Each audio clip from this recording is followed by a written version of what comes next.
آپ کو امیر خسرو اور لیونارڈو ڈا ونسی کا فرق بھی سمجھ جاتا چلا جائے گا. آپ کو یہ بھی پتا چلتا چلا جائے گا کہ آنے والی ہند اسلامی تہذیب کس انداز سے پیدا ہو رہی تھی اور اس کی بنیادیں کیا تھیں. وہ آدویتا اور وحدت الوجود اور شہود کے کمپیریزن سے بھی اسٹڈی ہو سکتی ہیں. وہ امیر خسرو کی تاریخ نویسی سے بھی اسٹڈی ہو سکتی ہیں. اب مثال کے طور پر امیر خسرو کے ادب سے بھی اس کا مطالعہ ہو سکتا ہے. ادب کے اندر امیر خسرو ادب برائے ادب تو کرتے ہی تھے، وہ ادب کے اندر، لٹریچر کے اندر، اپنی نظم کے اندر وہ تاریخ بھی بیان کر دیتے تھے. اس دور کے بہت بڑے جو ہسٹورینز ہیں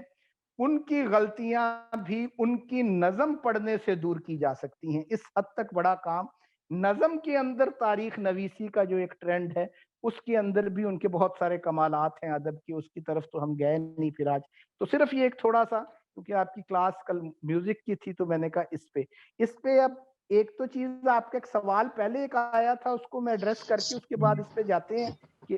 ایک کومنٹ آیا تھا شروع میں امیر خسرو کے حوالے سے کہ ان کا فارسی ادب تو بڑا نظر آ رہا ہے، ہندوی ادب نہیں ہے. اس میں ایک چیپٹر یہاں پہ کھڑی بولی میں کہ ارتقاء میں امیر خسرو کی جو کنٹریبیوشن ہے اسی کتاب کے اندر ہے، ایک تو اس کو بھی دیکھیں. ایک اس کی میں وجہ بتائے چلا جاتا ہوں آپ کو کہ یہ جو کومنٹ ہے کہ وہ ملتی نہیں. ایک تو یہ کہ اس دور میں اب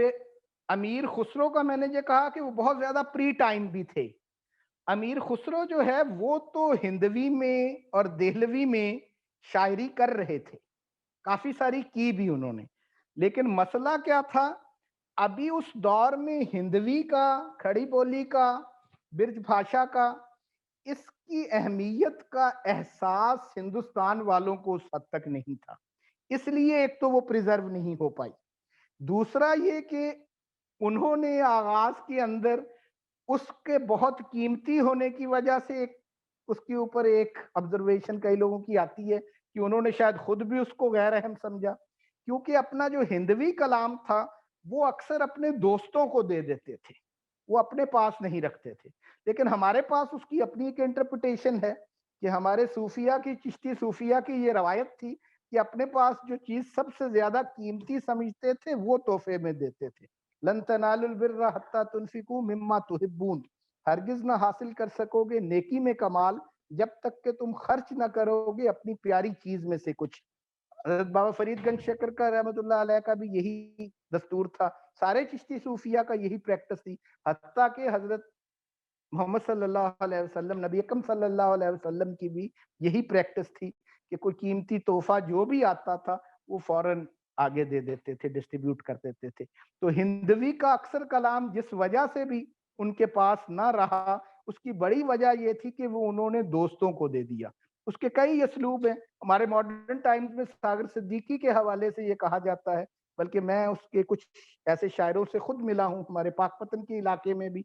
یہاں پہ بھی ان کا آنا ہوتا تھا ساگر صدیقی کا. تو ان کے کچھ دوست شعراء انہیں یہاں لے آتے تھے اور اس مجلس میں ان کا کلام خود لے لیتے تھے اور بعد میں ان کے نام سے وہ چھپا بھی، وہ بعد میں پڑھتے بھی رہے، ہم بھی سنتے رہے. تو ایسا بھی ہوتا تھا. تو امیر خسرو کا اکثر ہندوی کلام اس طرح یوں کہہ لیں کہ دوستوں کو دیا ہوا تھا. کچھ لوگوں نے اس پہ یہ بھی اعتراض کیا کہ انہوں نے خود کہیں ذکر کیا ہے کہ وہ ہندوی کلام انہوں نے لکھا ہی بہت تھا، ایک مصرے کے اندر ان کے شعر کے اندر آ جاتا ہے، لیکن ان کا وہ جو شعر ہے جس کے حوالے سے یہ بات کی جاتی ہے ان کی وہ غرۃ الکمال کا ہے، غالباً ان کا جو تیسرا جو دیوان تھا کہہ لیں، وہ پہلا دیوان ان کا جو تھا تحفۃ الصغر تھا، 20 سال کی عمر میں جو بچپن کا ایک گفٹ جس کو وہ کہہ رہے ہیں صغر، صغیر ہونے سے. پھر وسط الحیات تھا ایک درمیانی عمر کا. یہ جو غرۃ الکمال ہے، جو پرفیکشن تھی ان کی، اس کی پیک جو تھی، اس کو انہوں نے غرۃ الکمال تیسرے دیوان میں کہا. اس کے ایک شعر میں یہ بات کہی ہوئی ہے کہ بازے یا چند کی اصطلاح استعمال کر دی اپنی ہندی شاعری کے بارے کہ کچھ ہندی شاعری بھی کی. وہ اس وقت ان کی عمر 42 سال تھی صرف، تو وہ جیے تقریباً 80-90 سال ہیں آلموسٹ. تو بعد کی 50 سال میں انہوں نے بہت زیادہ ہندوی شاعری کی. وہ ہندوی کیا تھی، وہ کھڑی بولی کو ایک ایسی شکل میں انہوں نے منتقل کر دیا کہ کھڑی بولی کے اندر ایک علمی زبان